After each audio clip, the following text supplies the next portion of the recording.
Hey everyone, welcome to a deep dive that we put together just for you. Oh, very cool. Yeah, we're diving into burnout and productivity. Awesome. Two things that you specifically mentioned you wanted to learn more about. Yeah, and how they all kind of connect with each other. Exactly. And it's funny because, we hear burnout talked about all the time, Right. but usually it's in relation to work stress. Oh, yeah, that classic drowning in emails kind of feeling. Exactly. But some of the sources that we looked at for this deep dive suggest that burnout goes way beyond just the office. Yeah, one of the sources even kind of challenges the World Health Organization's definition of burnout. Really? Yeah, they say that just focusing on workplace stress is way too narrow.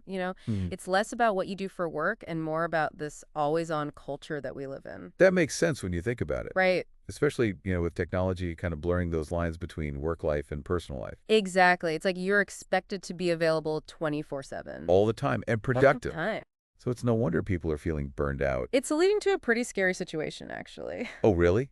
How so? One study found that almost 75% of millennials said they experience burnout. Wow, 75%. It's a lot. That's huge. It makes you realize that this is something that we really need to be talking about more. For sure. I know I've definitely experienced burnout myself, especially when I was juggling like a demanding job and a side hustle and trying to have a social life. It's so easy to fall into that trap? Like you have to pull through it and just do it all. Oh yeah, I remember waking up every morning with this like pit in my stomach Oh, and no. this feeling of dread that not even coffee could fix. And I was constantly exhausted, irritable, and even like the simplest tasks felt impossible. I Yeah. was just going through the motions, but I felt totally empty. One of the sources described this as a loss of meaning and purpose. Oh, wow. Yeah, that really resonates with me. Yeah. That's when I realized that things needed to change. It was a real turning point. Sounds like you're experiencing some classic burnout symptoms. Yeah, The exhaustion, the lack of motivation, the focus issues. yeah, It's important to recognize those signs early on yeah, for sure. because if you ignore it just gets worse. Totally. And that's actually what led me to start exploring all these different productivity hacks and strategies. Oh, I interesting. was desperately looking for ways to manage that feeling of being overwhelmed all the time. It's interesting that you say that because a lot of people turn to productivity hacks as a way to deal with burnout. Oh, really? Yeah, and it makes sense. If we can work smarter, not harder, Yeah. maybe we can take some of the pressure off. Exactly. What were some of the hacks that stood out to you? Well, one that I found really helpful was time blocking. Oh, yeah. It's basically like making a schedule for your day and giving certain amounts of time to certain tasks. Right. So, for example, I started blocking out 9 a.m. to 11 a.m. for deep work, Oh, and I nice. turn off all distractions and just focus. So it's about creating that structure, Yes, that intentional use of your time. exactly. Because when you're feeling burnt out, even just deciding what to eat for breakfast can feel like too much. Oh, totally. It's like your brain is just fried.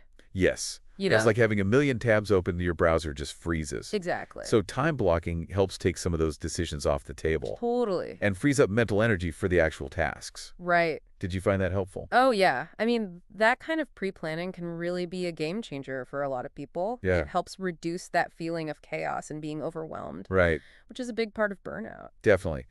Another hack that I really liked was the 2-minute rule. Oh, yeah, the 2-minute rule. Have you heard of that one? Oh, yeah. So if a task takes less than 2 minutes, just do it right away instead of adding it to your to-do list. Exactly. It sounds so simple, Right. but it's been a game changer for me. Hmm. It's amazing how much mental clutter you can clear just by getting those small things done. It's like a mini victory every time. Exactly. What about you? Do you ever use the 2-minute rule? I do, but sometimes I wonder if it leads to getting distracted by unimportant things. Oh, that's interesting. One of the sources actually talked about that as a potential downside. Okay. Like you're constantly interrupting your workflow for these tiny tasks, Right. and it can actually make you less productive overall. So it's about finding that balance, Exactly. not letting those tiny tasks take over your whole day. Yeah, Maybe it's about being more strategic about when you use the 2-minute rule. I think that's a good point. And speaking of strategies, another thing I wanted to talk about was digital detox. Oh, yeah. I know it's a bit of a buzzword, Yeah. but I'm curious to hear your thoughts on it. Uh-huh. I mean, can we really disconnect in this day and age? Right. Should we even try? Exactly. That's a really good question, and it's something that a lot of people are debating. Hmm. There's no doubt that being constantly connected to technology has some downsides. Right. our brains are just flooded with notifications, emails, social media. Yeah. It takes a toll. Yeah, for sure. One source even compared it to being in a constant state of fight or flight, Oh, wow. which is exhausting. Yeah, I used to be glued to my phone, constantly checking emails and social media. It's Yeah. so tiring. So I decided to try an experiment. Oh, what did you do? I started turning off all notifications after 7 p.m. Oh, wow. And I avoided my phone and email until the next morning. Oh, that's interesting. It was like giving my brain permission to finally relax. What was that like for you? It was amazing. Really? I started sleeping better. I felt less anxious. Wow. And I even found myself more focused and productive during the day. That's awesome. It was crazy. Yeah. I didn't realize how much it was affecting me Right. until I actually disconnected. So you're saying it was a good thing? It was so good. Nice. Yeah. That's great. It made me realize how important those boundaries are, Yeah. not just with technology, but in other areas of our lives too. That's a good point. And that actually brings us to another big topic, work-life balance. Oh, yes. The elusive work-life balance. Exactly. A term that we hear all the time, but Right. What does it even mean? exactly. And is it even possible? Right. It's like this mythical unicorn that everyone is chasing. Yes. But no one can catch. Exactly. And one of the sources actually talks about this. They say that the whole idea of balance as equal parts work and life is Okay. unrealistic Right. and ultimately unhelpful. So it's not about trying to get that perfect 50-50 split. Exactly. They suggest that it's more about making choices that Mhm. align with what's important to you. So your own priorities and values. Exactly. It's about finding a rhythm that works for you. Not trying to fit into someone else's mold. Exactly. I like that a lot better. Right. But how do we actually do that? Right. Like, what are some practical things we can do? Well, the sources highlight a few key strategies. Okay. One that comes up again and again is setting boundaries. Oh, boundaries. Yes. It's essential. Yeah, we've talked about that a lot. It is Yeah. for preventing burnout and for creating a more sustainable work-life flow. Okay. And a big part of setting boundaries is learning to say no. Ugh, the dreaded no word. Right. I've always struggled with that one. I'm such a people pleaser. I think a lot of people feel that way. Right. But, the sources emphasize that saying no is not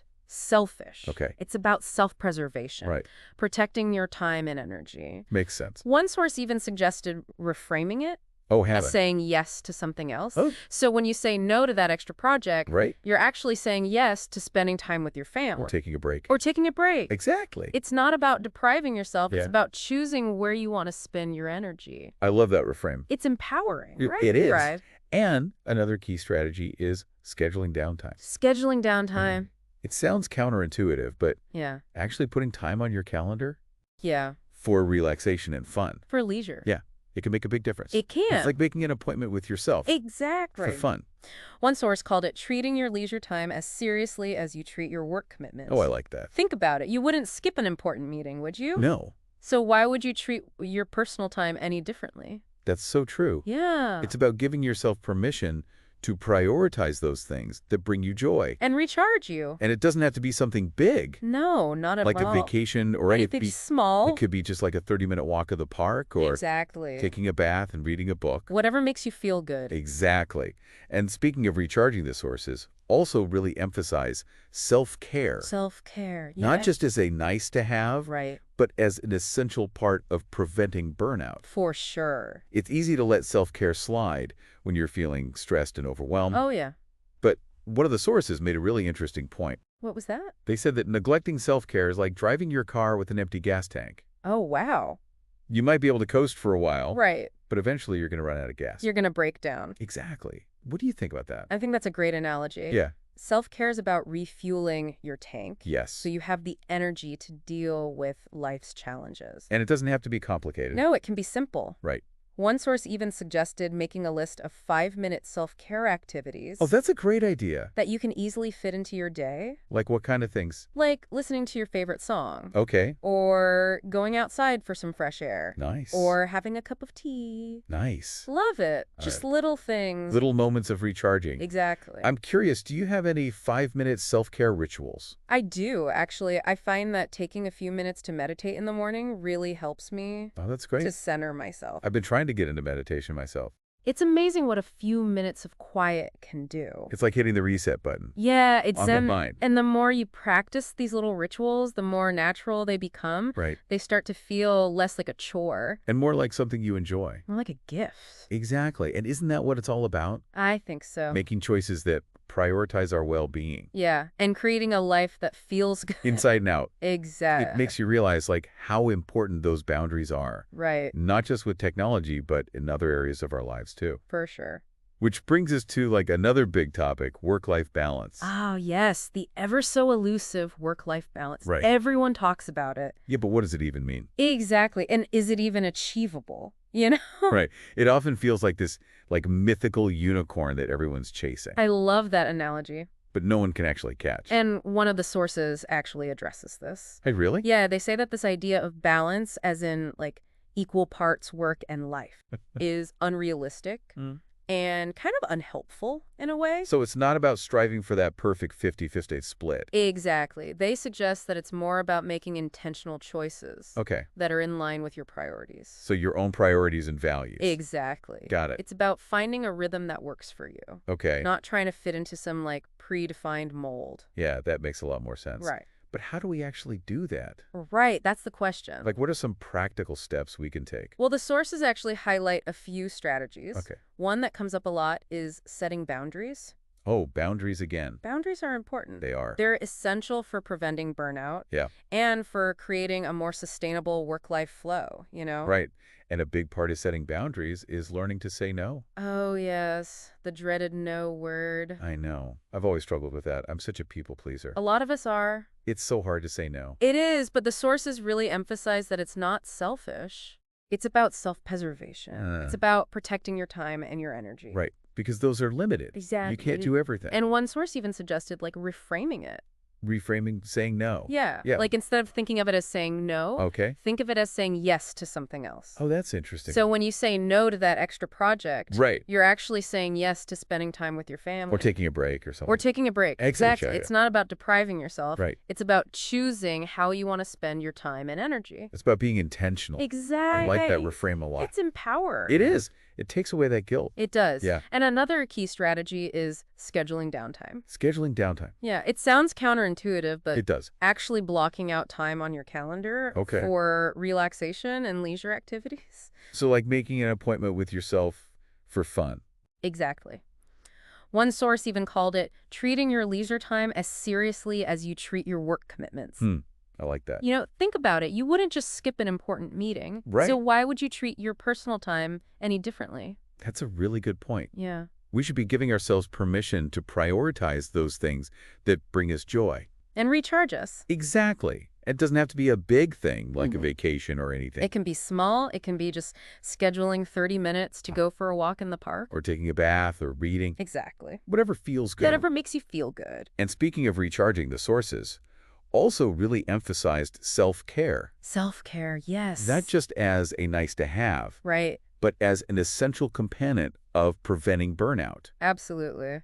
It's so easy to let self-care slide when we're stressed and overwhelmed. Oh, it's so easy. But one of the sources made this really interesting comparison. What was that? They said that neglecting self-care is like driving your car with an empty gas tank.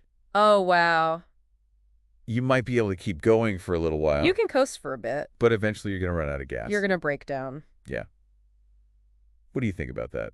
I think that's a great analogy. Yeah. Self-care is like refueling your tank. Yes. So you have the energy to deal with everything. And it doesn't have to be complicated. Not at all. Right. One source even suggested creating a list of 5-minute self-care activities Oh, that's a good idea. that you can easily incorporate into your day. Like what kind of things? Like listening to your favorite song, stepping outside for some fresh air, Nice. or having a cup of tea. Love it.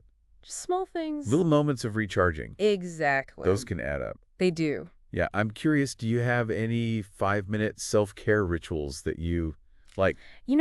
I do. I find that just taking a few minutes to meditate in the morning. Oh, meditation. Yeah, it really helps me center myself. I've been trying to get into meditation too. Oh, yeah. It's amazing how much of a difference a few minutes of quiet can make. Right. It's like hitting the reset button on your mind. It really is. And the more you do these things, Yes. the more natural they become. They do. And the less they feel like a chore Exactly. They become more like a gift. that you give to yourself. Exactly. And isn't that what it's all about? I think so. Making choices that prioritize our well-being. Yes. And creating a life that feels good. Inside and out. Exactly. Wow. It feels like we've covered so much in this deep dive. We have. It's been a really great conversation. It is. So as we wrap up, What are some of the biggest takeaways for you?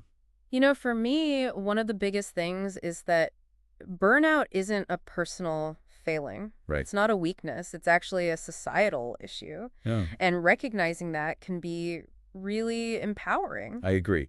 It kind of takes the blame off the individual. Exactly. And it highlights that we need to change things on a larger scale. Yeah, we need to change the conversation around burnout. Right. Create a culture that prioritizes well-being, not Exactly. just productivity. And another key takeaway, I think, is that there's no one-size-fits-all solution. Oh, definitely not. What works for one person might not work for another. Right. It's about finding those strategies and practices that really resonate with you. And your own unique needs and circumstances. Exactly. It's like a personalized approach to well-being. It is. And we have to remember that self-care isn't selfish. It's essential. It's about refueling our tank. So we have the energy to show up as our best selves. I love that. And those small acts of self-care, Right? those can make a huge difference. They really can. It's amazing how much those little things can impact how we feel. Yeah, and they create this positive feedback loop.